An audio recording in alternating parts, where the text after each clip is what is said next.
कारखाना डोकी येथील Bhairavnath sugar works unit क्रमांक 6 हा आपले माजी पालकमंत्री तानाजी सावंत साहेब यांनी चालवायला घेतलेल्या भाडेतत्वावर त्याची डिस्टिलरी प्लांट माझ्या शेताशेजारी आहे. माझे शेत कावळेवाडी शिवारात आहे. कावळेवाडी तालुका जिल्हा धाराशिव येथील मी किशोर दगडू बरकते रहिवासी आहे. माझी जमीन त्या त्यारणा कारखान्याच्या लगत आहे. त्या कारखान्याची डिस्टिलरी प्लांटचे पाणी दूषित पाणी माझ्या शेताशेजारील हौदामध्ये साठवण्यात आलेलं आहे.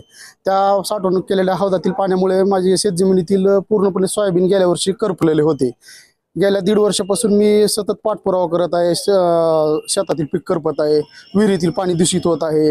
प्रशासनाकडे वारंवार तक्रार करत आहे. याबाबत उपाययोजना करून पुढील नुकसान टाळावे याबाबतीत मी वारंवार प्रदूषण नियंत्रण मंडळ संभाजीनगर तसेच मंत्रालय आपले मुंबई येथील मंत्रालय पर्यावरण मंत्री पंकजाताई मुंडे, मुख्यमंत्री, उपमुख्यमंत्री, मुंबई येथील सायन्स सर्कल येथील महाराष्ट्र शासन प्रदूषण नियंत्रण मंडळ यांच्याकडे तक्रार दाखल केली आहे. परंतु कुठलीही दखल घेतली जात नाही. या सर्व बाबीला कंटाळून मी उद्या आत्मदहन करणार आहे. दिनांक 25/3/2026 रोजी मी माझ्या शेतामध्ये आत्मदहन करण्याचा निर्णय घेतला आहे. प्रशासन जागच होत नाही. माझं पाठपुरावा कधीपासून गेल्या 1.5 वर्षापासून मी सतत पाठपुरावा करत आहे. ठीक आहे. मग आता तुम्हाला इथं जिल्हाधिकारी कार्यालयामध्ये काय नेमकं सांगण्यात आलेलं आणि काय? जिल्हाधिकारी कार्यालयामध्ये फक्त याबाबत प्रत्यक्ष कारवाई होईल एवढेच सांगितले जाते आणि बाकी काहीच होत नाही. किती एकर शेती आहे? 5 एकर जमीन आहे माझी. शेतात नेमकं काय व्हायला, पाणी कसं व्हायला किंवा शेतातील विहिरीत पाणी पूर्णपणे लाल येतंय. डिस्टिलरी प्लांटचं पेंट वॉशचं पाणी लिकेज होऊन हौद लिकेज होऊन येत आहे. त्या पाण्यापासून शेती पिकाचं नुकसान होत आहे. त्याची लॅबमध्ये मी टेस्ट केलेली आहे. ते पाणी शेतीस वापरण्यास योग्य राहिलेलं नाही. पशुपालन करता येत नाही.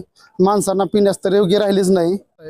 त्या कारखान्याची डिस्टिलरी प्लांटचे पाणी दूषित पाणी माझ्या शेताशेजारील हौदामध्ये साठवण्यात आलेलं आहे. त्या साठवणूक केलेल्या हौदातील पाण्यामुळे माझी शेतजमिनीतील पूर्णपणे सोयाबीन गेल्या वर्षी करपलेले होते. गेल्या 1.5 वर्षापासून मी सतत पाठपुरावा करत आहे. शेतातील पीक करपत आहे, विहिरीतील पाणी दूषित होत आहे. प्रशासनाकडे वारंवार तक्रार करत आहे. याबाबत उपाययोजना करून पुढील नुकसान टाळावे याबाबतीत मी वारंवार प्रदूषण नियंत्रण मंडळ संभाजीनगर तसेच मंत्रालय आपले मुंबई येथील मंत्रालय पर्यावरण मंत्री पंकजाताई मुंडे, मुख्यमंत्री, उपमुख्यमंत्री, मुंबई येथील सायन्स सर्कल येथील महाराष्ट्र शासन प्रदूषण नियंत्रण मंडळ यांच्याकडे तक्रार दाखल केली आहे. परंतु कुठलीही दखल घेतली जात नाही. या सर्व बाबीला कंटाळून मी उद्या आत्मदहन करणार आहे. दिनांक 25/3/2026 रोजी मी माझ्या शेतामध्ये आत्मदहन करण्याचा निर्णय घेतला आहे. कधीपासून जागच होत नाही. पाठपुरावा कधीपासून करता? गेल्या 1.5 वर्षापासून मी सतत पाठपुरावा करत आहे. ठीक आहे. मग आता तुम्हाला इथं जिल्हाधिकारी कार्यालयामध्ये काय नेमकं सांगण्यात आलेलं आणि काय? जिल्हाधिकारी कार्यालयामध्ये फक्त याबाबत प्रत्यक्ष कारवाई होईल एवढेच सांगितले जाते आणि बाकी काहीच होत नाही. किती एकर शेती आहे? 5 एकर जमीन आहे माझी. शेतात नेमकं काय व्हायला, पाणी कसं व्हायला किंवा नुकसान? शेतातील विहिरीत पाणी पूर्णपणे लाल येत आहे. डिस्टिलरी प्लांटचं पेंट वॉशचं पाणी लिकेज होऊन हौद लिकेज होऊन येत आहे. त्या पाण्यापासून शेती पिकाचं नुकसान होत आहे. त्याची लॅबमध्ये मी टेस्ट केलेली आहे. ते पाणी शेतीस वापरण्यास योग्य राहिलेलं नाही. पशुपालन करता येत नाही. माणसांना पिण्यास तर योग्य राहिलेच नाही. यामुळे भविष्य आमचे नुकसानीतच आहे. त्यामुळे मी वारंवार प्रशासनाकडे विनंती करत आहे. माझे होणारे नुकसान टाळा, कारखान्यावर कार्यवाही करा आणि माझ्या भविष्यात होणारे नुकसान टाळा. ठीक आहे. आता मागील 1.5 ते 2 वर्षापासून आपण पाठपुरावा करताय. तुम्हाला त्याची काय मागणी किंवा तुम्ही जी मागणी केलेली त्याच्यावरती काय कारवाई होत नाही आहे? काही सुद्धा झालेलं नाही. तुम्ही आत्मदहनचा इशारा देताय. तर मागील 2 वर्षापासून तुम्ही त्या शेतामध्ये काय पीक घेतलेलं आहे आणि काय पीक घेत होतात त्याच्यामध्ये? मागील वर्षी मी सोयाबीन पीक घेतलेलं आहे. ते 2.5 एकर सोयाबीन पीक पूर्णपणे करपलेलं आहे. त्याबाबत माझं कुठलंही 1 रुपया त्या पिकाचा मला भेटलेला नाही. या उलट माझं पूर्ण नुकसान झालेलं आहे. त्या बाबतीत मी कारखाना प्रशासन MD साहेब केशव सावंत साहेब आहेत त्यांच्याकडे मागणी केली होती. नुकसान झालं आहे, माझे नुकसान भरपाई द्या आणि यापुढे नुकसान होऊ नये याची खबरदारी घ्या. परंतु ते हो म्हणले फक्त तोंडी.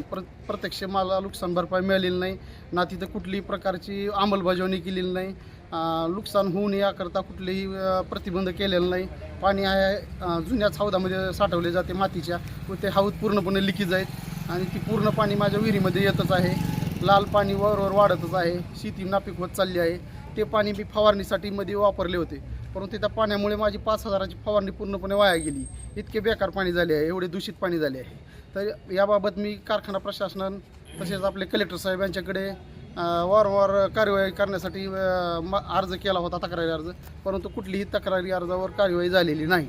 यामुळे मी गेल्या 11 तारखेला 11/3/2026 रोजी कंटाळून 25/3/2026 रोजी मी माझ्या शेतामध्ये आत्मदहन करणार आहे असा मी एक अर्ज केलेला आहे. तरी देखील शासनाने कुठलीही प्रकारची कार्यवाही केलेली नाही. तरी मला आत्मदहन करण्याशिवाय पर्याय उरलेला नाही.